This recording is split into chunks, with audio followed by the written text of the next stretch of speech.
श्रीपाद कह रहे हैं यदि इस जन्म में तुझे मंगल गति प्राप्त करनी है तो अपनी बुद्धि की राक्षसी प्रवृत्ति को रोको, माता बहनों के प्रति काम भाव मत करो, किसी से क्रोध से वर्ताव मत करो, दूसरों के गुणों में दोष दर्शन मत करो, अहंकार मत करो, किसी की चुगली मत करो, जो तुम्हारे जीवन में नहीं वो नाटक मत करो, दंभ मत करो, दिखावा मत करो, लोभ मत करो, झूठ मत बोलो। क्या होगा इससे? इससे आपके अंदर भगवत भाव जागृत होगा। ये नरक पहुंचाने वाले हैं जितने लक्षण हैं। अभी समझ में नहीं आ रहा है, आ जाएगा समझ में। जिस समय दंड विधान लागू होता है तब लगता है कि कभी कोई जिंदगी में पाप ना करे। जब शरीर पीड़ा से युक्त, मन खिन्न, नाना प्रकार की विपत्तियां घेर लेती हैं, बड़ी अव्यवस्थाएं, तब उस जीव को लगता है मृत्यु हो जाए तो अच्छा। तो क्या होगा? मृत्यु हो जाने पर तुम कोई सुविधा में पहुंच जाओगे क्या? भारी दुख। मृत्यु के बाद कोई सुख? अरे सुख तो इस मनुष्य शरीर में है। इस मनुष्य शरीर से परमात्मानंद प्राप्त कर सकते हो, अखंडानंद प्राप्त कर सकते हो, भगवत प्रेमानंद प्राप्त कर सकते हो। भूल गए विषयानंद में और जब विपत्ति आई तब मृत्यु को मनाने लगे। एक एक चेष्टा का बड़ा बड़ा कष्ट है। श्री जैमिनी जी ने एक दिव्य पक्षी उनके सामने प्रकट हुआ। ब्रह्म ऋषि किसी भी रूप में अपने जनों को उपदेश देने के लिए प्रकट हो सकते हैं। चैतन्य तेजोमय पक्षी। तो जैमिनी जी ने पूछा कि आपके दर्शन से ही लगता है कि आप त्रिकालज्ञ हैं। जैसे पक्षियों में काकभुसुंड जी, गरुड़ जी, ये सब त्रिकालज्ञ सर्वज्ञ महापुरुष हैं। तो आप हमें ये बता सकते हैं कि जीव ये दुर्गति को प्राप्त क्यों होता है? चैतन्य घन परमात्मा का अंश अपने को आनंद की खोज के लिए भोगों में फंसा रहा है, ऐसा क्यों होता है? तो उस दिव्य पक्षी ने कहा, महर्षि, मैं आपके मन के संशय को देखकर ही पक्षी रूप धारण करके आया हूं। पूर्व काल में एक परम बुद्धिमान भृगुवंशी ब्रह्म ऋषि थे। उनके सुमति नाम का एक बहुत ही तेजस्वी पुत्र हुआ। जब वो बड़ा होने लगा तो वो शांत और जड़वत पागल, कुछ नहीं बोलना, एक शब्द नहीं बोलना। जब उपनयन संस्कार यज्ञोपवीत हुआ, ब्रह्म ऋषियों में होता है, तो पिता ने कहा, सुमते, आज तक मैंने तुमसे कुछ नहीं कहा, लेकिन अब तुमको गायत्री अध्ययन, मंत्र अनुष्ठान, वेदाध्ययन ये सब करना होगा। भिक्षान्न से शरीर पोषण करो, गुरुकुल में वास करो, वेदों का अध्ययन करो, गायत्री अनुष्ठान करो। पूर्ण ब्रह्मचर्य, ब्रह्म तेज संपन्न हो, फिर गृहस्थाश्रम में प्रवेश करो और उत्तम धर्म का अनुष्ठान करके भगवत प्राप्ति करो। मनुष्य जीवन का यही लक्ष्य है। प्रथम चरण जिंदगी का जिसका ब्रह्मचर्य से जाता है, पूरा जीवन आनंदमय होता है। आज ऐसी दुर्दशा हो रही है कुसंग से, कुछ मोबाइल का कुसंग, कुछ बच्चों का ऐसा कुसंग कि क्रम बाय क्रम ये रोग फैलता चला जा रहा है। ब्रह्मचर्यहीनता, ब्रह्मचर्य का त्याग, सर्वतोभावेन ब्रह्मचर्य का नाश ही आज के बच्चे सुख मान रहे। जब प्रथम नींव ही गलत हो गई तो महल कैसे खड़ा होगा? फिर जिंदगी अशांत। नए नए बच्चे आते हैं डिप्रेशन में और कहते हैं कि मैं अपने शरीर को नष्ट करना चाहता हूं, अब मेरी जीने की इच्छा नहीं रह गई क्योंकि मेरे में उत्साह नष्ट हो गया। हर समय हम डिप्रेशन में रहते हैं। पहला आश्रम ब्रह्मचर्य आश्रम है सबका पहला आश्रम ब्रह्मचर्य। फिर जो गृहस्थ, वानप्रस्थ, सन्यास या ब्रह्मचर्य सीधे सन्यास। बेटा तुम इन नियमों का पालन करो तो तुम्हें ब्रह्म की प्राप्ति होगी। कौन सा सुख है जो तुमसे तुमको बोलने नहीं देता। मैं तेज से बता रहा हूं कि तुम साधारण जीव नहीं हो जो हमारे पुत्र बने हो, तुम्हारे ब्रह्म तेज से, पर तुम पागल जैसे रहते हो, एक भी शब्द नहीं बोलते हो। जैसे जड़ भरत जी हार गए, पिता पधार गए, लेकिन कभी गायत्री कभी उच्चारण नहीं किया। संपूर्ण ब्रह्म ज्ञान उनको प्राप्त।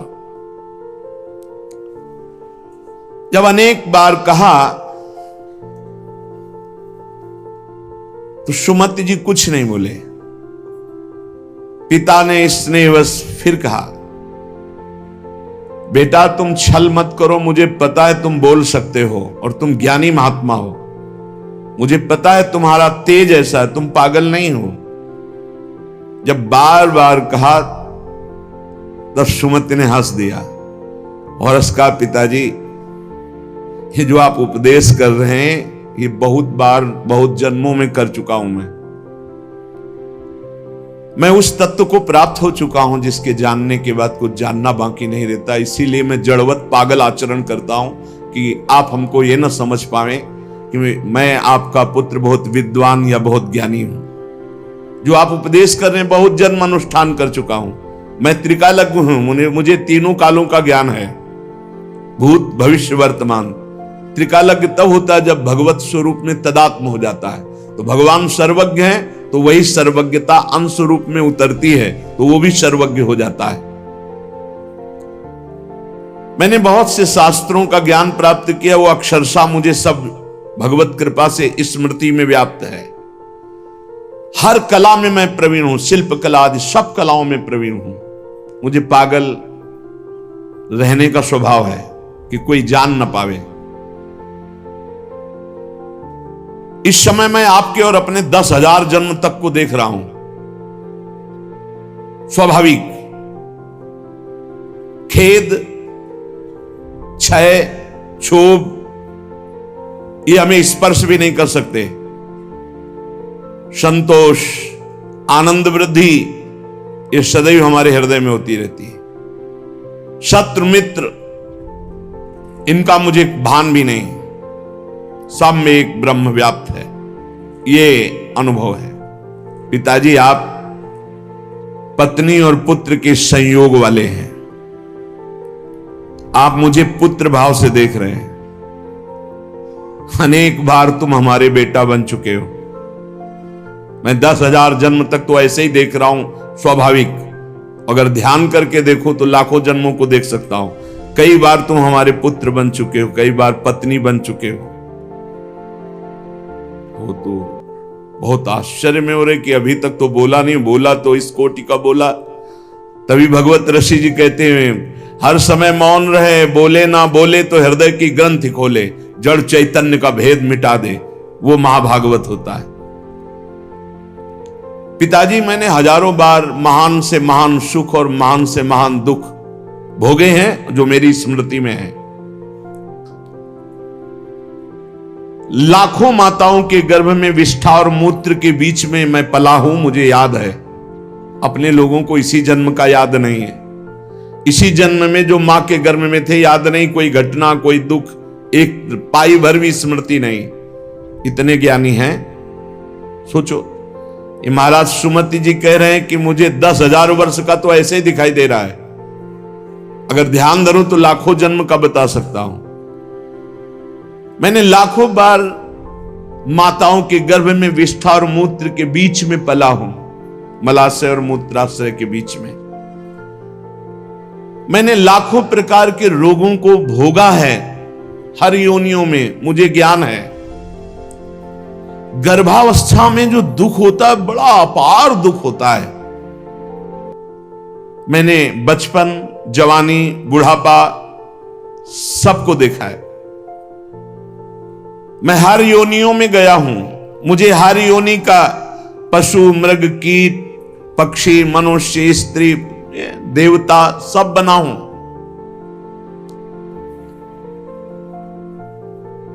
मैंने हर सुख को देखा है। स्वामी का सुख, भृत्य का, दास का, इंद्र का, दरिद्रता का। मैं कई बार स्त्री भी बना हूं, कई बार पुरुष भी बना हूं। मैंने सब सुख देखा है। आप जो पूछ रहे कि तुम जड़वत क्यों रहते हो, मौन क्यों रहते हो, मैंने सब देखा है। पिताजी राग, हर्ष, भय, उद्वेग, क्रोध, अमर्ष, वृद्धावस्था, मृत्यु, सबके दुख का मुझे ज्ञान है। जब इस तरह प्रसन्नता से हृदय भर गया पिता का कि मेरा जो अनुमान था कि तुम कोई बहुत बड़े महात्मा हो, तेजस्वी, तुम पागल का केवल स्वांग कर रहे हो, ये सत्य हुआ। मैं धन्य हुआ जो तुम्हारे जैसा पुत्र प्राप्त किया। उन्होंने विस्मय से गदगद वाणी में कहा, बेटा ये ज्ञान तुमको कहां से प्राप्त हुआ? मैं भी तो साधना करता हूं, मैं भी ब्रह्म ऋषि हूं। तुम जड़ता का स्वांग कर रहे थे, इतने बड़े ज्ञानी महात्मा हो कि तुम्हें दसियों हजार वर्ष जन्म की बात याद है। फिर तुम जड़ता का भाव धारण करके मेरे यहां जन्म क्यों लिया? जब इतने सिद्ध हो तो तुम्हें मुक्त हो जाना चाहिए। क्या किसी मुनि का शाप है या देवता का शाप है जो तुम हमारे यहां पुत्र हुए? ये ज्ञान तुम्हारा दिव्य है, तुम्हें मुक्त हो जाना चाहिए। तुम जन्म क्यों लिए? मैं ये रहस्य जानना चाहता हूं, बड़ा कौतूहल है मुझे। पुत्र ने कहा सुमति जी ने कि पिताश्री,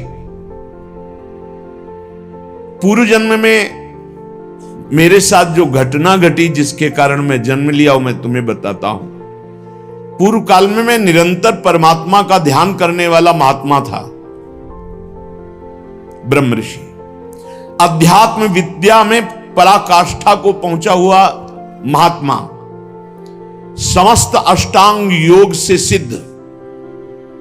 देख लो, निरंतर भगवत अभ्यास में लगे रहना, संत पुरुषों का ही संग करना, अपने स्वभाव विचार परायण रखना और तत्वमसि इस महावाक्य की स्थिति प्राप्त करना। परमात्म तत्व में मेरी हर समय अभ्यास से स्थिति हो रही थी। बड़े बड़े साधक मेरे शिष्य बनने लगे। मैं बड़े बड़ों का प्रश्न का संदेह निवारण करता और मैं आचार्य पदवी पर बैठ गया। पर मेरा एकांत सेवन, भगवत चिंतन, इस पे बाधा पड़ गई। दैवात किंचित बचा हुआ अज्ञान मेरे अभ्यास में बाधा डालने लगा। मेरा ब्रह्म भाव में जो रति हो रही थी पलट गई। हो रही थी, पूरी हुई नहीं थी। अगर हो गई फिर नहीं पलट सकती। जैसे भुना हुआ चना दोबारा नहीं जग सकता। मेरा एकांत सेवन नष्ट होने लगा, मेरे सद्भावनाएं नष्ट होने लगी और मैं संभल नहीं पाया और प्रमाद स्थिति में मेरी मृत्यु हो गई। पर मैं सत्यमय जीवन व्यतीत किया था, उसके प्रभाव से मुझे पुनः ब्रह्म ऋषि कुल में ही जन्म हुआ और मैं पुनः ही ब्रह्म ऋषि। अब मैं किसी को उपदेश नहीं करूंगा, इसीलिए मौन रहता हूं पागल जैसा। ना चेला बनाऊंगा ना किसी को उपदेश करूंगा। इसीलिए मृग में आसक्त होने के बाद जड़ भरत जी ने भी यही स्वरूप रख कि डर गए कि फंस जाऊंगा। हरी घास भी नहीं खाई। बहुत सावधानी की जरूरत है। मुझे ब्रह्म चिंतन के प्रभाव से दसियों हजार वर्ष जन्मों की बात अब भी स्मृति में है। वो बहुत सावधानी की जरूरत है। एकांत का अपना साधन यदि छिन जाए तो कुछ भी बाधा पहुंचा सकता है, वो चाहे मृग हो चाहे चेला हो। बहुत संभल के इस मार्ग में चला जाता है। मेरी स्मृति धूमिल नहीं हुई जैसे जड़ भरत जी की भी स्मृति धूमिल नहीं हुई। हिरण के भी जन्म में वो भजन परायण रहकर ब्रह्मबोध संपन्न महापुरुष के रूप में जन्मे। पिताजी, पूर्व जन्म के अभ्यास में मैं जितेंद्री था, इसलिए अब भी मैं जितेंद्री ही हूं। केवल प्रमाद स्थिति आ गई, चिंतन में प्रमाद। बहुत सावधानी। अब भविष्य में मेरा जन्म नहीं होगा क्योंकि मैं सावधान हूं। अब प्रमाद नहीं होने दूंगा। मैंने जो दूसरों को ज्ञान दिया था, उस ज्ञान का कहीं ना कहीं मुझे अहंकार आ गया, इसलिए प्रमाद स्थिति आ गई। भ्रम न हो जाए, वो छुपा छुपी का खेल खेलता है, चेला नहीं है, वो जगत गुरु है। भगवान श्री कृष्ण कह रहे हैं मत्ता पर तरम नान्यत, मेरे सिवा अन्य कोई नहीं। तो कहीं गुरु बनने का अहंकार ना आ जाए। भगवान अपने भक्त की हर इच्छा को पूर्ति करते हैं, तो वही आकर शिष्य रूप में शरणागत का स्वांग करते हैं। ये भूल गए तो देख ले, और कोई अपराध नहीं था, कोई अपराध नहीं था। प्रमाद स्थिति मैं ज्ञानी हूं, अहम जागृत हो गया, एक जन्म बर्बाद हो गया। ब्रह्म बुद्ध इसलिए इस जन्म में बोल ही नहीं रहे, अपने पिता से भी नहीं। जब बहुत बार कहा तो करुणा करके बोले, जैसे जड़ भरत जी रघुगण से बोले, मैंने जो दूसरों को ज्ञान दिया था, ये ज्ञान देते समय नहीं होना चाहिए कि मैं उपदेश कर रहा हूं, मैं उत्तर दे रहा हूं। सच्ची नहीं, वो श्री भगवान अंदर से बोल रहे हैं। हृदय मंदिर भगवान का है, साउंड ये दिखाई दे रहा है, वो अंदर से भगवान बोल रहे हैं। जो उत्तर दिया वो मैं भी सुन रहा हूं। मैं उत्तर देने वाला नहीं हूं, मैं भी श्रोता ही हूं। उत्तर देने वाले श्री भगवान जगत गुरु जो सबके हृदय में बैठे हैं, वही कथयन्ति च माम नित्यम तुष्यन्ति च रमन्ति च, इसकी योग्यता प्रदान कर रहे हैं। वही अंदर से कथन करवा रहे हैं, वही उसी में रमण करवा रहे हैं, वही सुनवा रहे हैं। जो सत्य चिंतन करता है वो कभी व्यर्थ नहीं जाता। उसके प्रभाव से मुझे आगे कोई साधना नहीं करनी पड़ी और मुझे तत्वबोध हो गया। यही खास बात होती, मैं ब्याज सहित भजन मिलेगा। आगे कोई साधना नहीं करनी पड़ी। इस जन्म में स्वयं तत्वबोध संपन्न महापुरुष के रूप में प्रकट हो गए। जैसे जड़ भरत जी जन्म से सिद्ध, भजन कर नामे भक्ता प्रणश्यति, ये खास बात होती। 100 बार राधा राधा बोला है तो अगले जन्म में 101 बार से शुरू होगा, 99 से नहीं। मैं त्रिकालज्ञ हूं, अपना परिचय बता रहे हैं। और ये तीनों कालों का ज्ञान साधारण धर्मों के पालन से या कर्म कांड से इनसे नहीं प्राप्त होता है। ये भगवत चिंतन ब्रह्म चिंतन से प्राप्त होता है। पिताजी मैं जन्म से ही सन्यासी हूं, मुझे शिक्षा की अब जरूरत नहीं कि आप ब्रह्मचर्य धारण करो, आप जाओ एकांत सेवन करके फिर गृहस्थाश्रम, फिर वानप्रस्थ, फिर सन्यासी।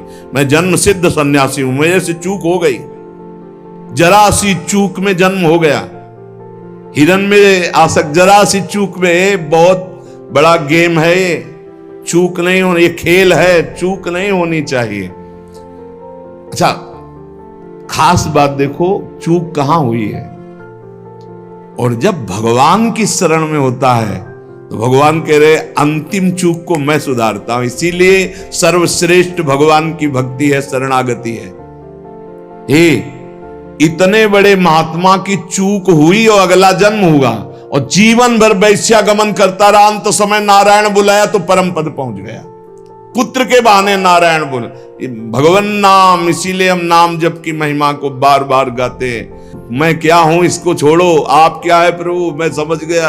राधा राधा राधा राधा राधा राधा, परम पद मिल गया।